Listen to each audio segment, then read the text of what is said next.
Bonjour à toutes et bonjour à tous. Nous sommes aujourd'hui pour parler du complément d'objet direct. Principalement, comment le trouver, quelles sont les bonnes questions à se poser.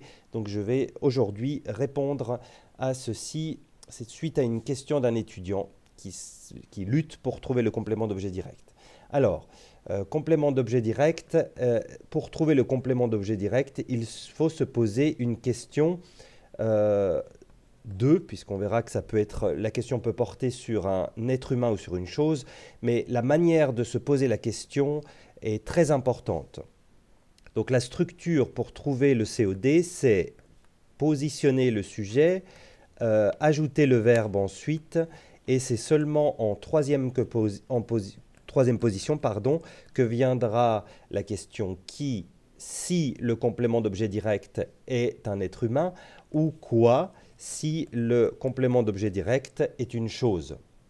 Donc c'est très important de fonctionner par ordre et d'abord c'est le sujet qui est posé, ensuite viendra le verbe et c'est seulement à la fin que la question sera posée. D'accord, ça c'est important puisqu'on a tendance à poser la question d'abord et là le piège c'est de tomber sur un sujet. Donc la question, et j'insiste une dernière fois, est en troisième position.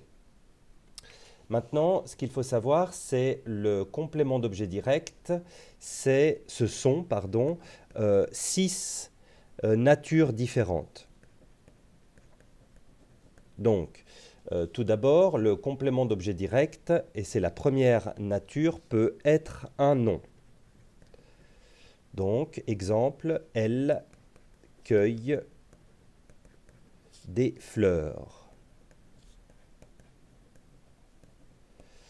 Donc, le sujet, c'est elle, le verbe, c'est cueille, et le complément d'objet direct sera des fleurs.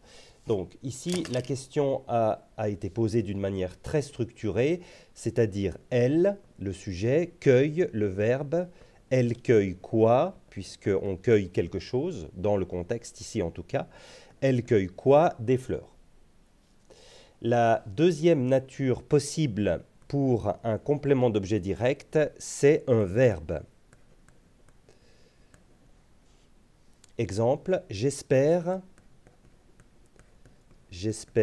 sortir ce soir.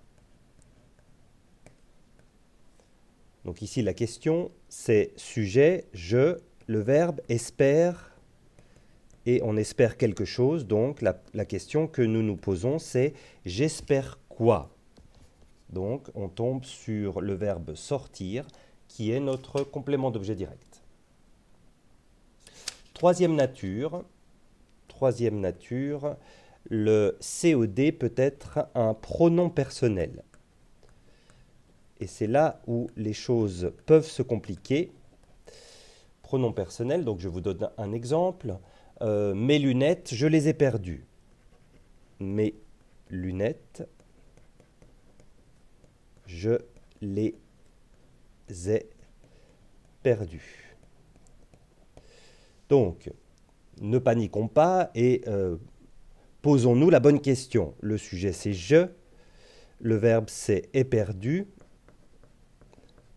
et la question c'est quoi? Puisque là, en l'occurrence, on a perdu quelque chose, une paire de lunettes. Donc, j'ai perdu quoi? Donc ici, dans cette phrase, on va tomber sur le les, mais aussi mes lunettes. Donc ici, on a deux compléments d'objet direct. Le complément d'objet direct, groupe nominal, mes lunettes, mais, et là c'est intéressant, le deuxième COD, c'est le pronom les, et c'est lui qui va primer, notamment pour l'accord du participe passé, puisqu'ici nous sommes en présence de l'auxiliaire avoir. Donc, dans ce cadre-là, il est important de se poser la bonne question. Il est important de comprendre que les, le pronom personnel les, est notre complément d'objet direct, qu'il remplace mes lunettes. Il est mis pour, en fait, on appelle ça un complément d'objet direct qui est mis pour mes lunettes. Et là, l'accord se fait, le COD est féminin pluriel. D'accord ?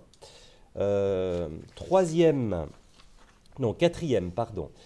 Quatrième nature possible, le CED peut être un pronom relatif. Et le pronom relatif, c'est que. C'est le seul pronom relatif complément d'objet direct. Donc là, souvent, les étudiants, puisque c'est visuel, hein, le CED sera visuel, c'est le que, là, les étudiants, généralement, n'ont pas de peine à le retrouver. La fleur, exemple, la fleur que tu as cueillie. Donc ici, de nouveau, posons-nous la bonne question. Le sujet, c'est tu. Le verbe, c'est accueilli. Et la question, puisqu'on cueille quelque chose, tu as cueilli quoi? Donc ici, la réponse, c'est la fleur, mais en vérité, le complément d'objet direct, c'est que. D'accord? L'antécédent, c'est la fleur. Donc l'antécédent nous permet d'analyser correctement le que, puisque le que ne nous dit rien, il ne nous dit pas si c'est masculin ou féminin, et encore moins si c'est singulier ou pluriel. Donc c'est l'antécédent, c'est-à-dire le groupe nominal qui lui est juste collé à gauche, qui va nous donner des informations. Donc ici, on a pu répercuter l'accord du participe passé, puisque nous avons trouvé le COD en nous posant la question « Tu accueillis quoi ?» Cinquième nature possible, le complément d'objet direct peut être un pronom interrogatif. Un pronom interrogatif. La question c'est lequel voudrais-tu voir? L'exemple, pardon. Lequel voudrais-tu voir? Donc de nouveau, on se pose la question en mettant le sujet, le verbe en deuxième position et la question. Tu voudrais voir quoi ou qui, puisque là, nous ne savons pas exactement que représente lequel. Donc là, à ce moment-là, on va tomber sur lequel. Notre COD, c'est lequel, parce que nous nous sommes posé la question stratégique, tu voudrais voir qui ou quoi. Et enfin, la dernière nature possible d'un complément d'objet direct, c'est toute une proposition.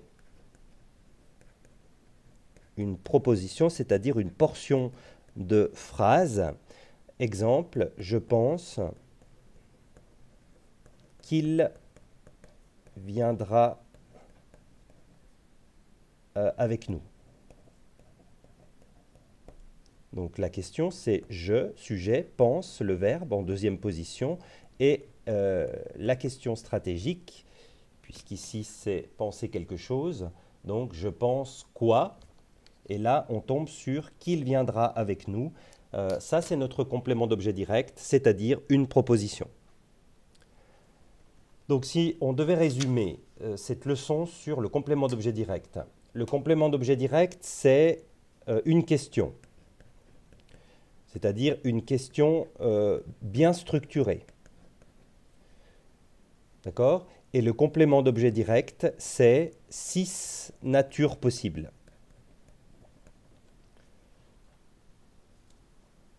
Après, bien entendu, le complément d'objet direct est utile dans de nombreuses règles en orthographe. Vous devez savoir le retrouver, vous devez savoir le reconnaître.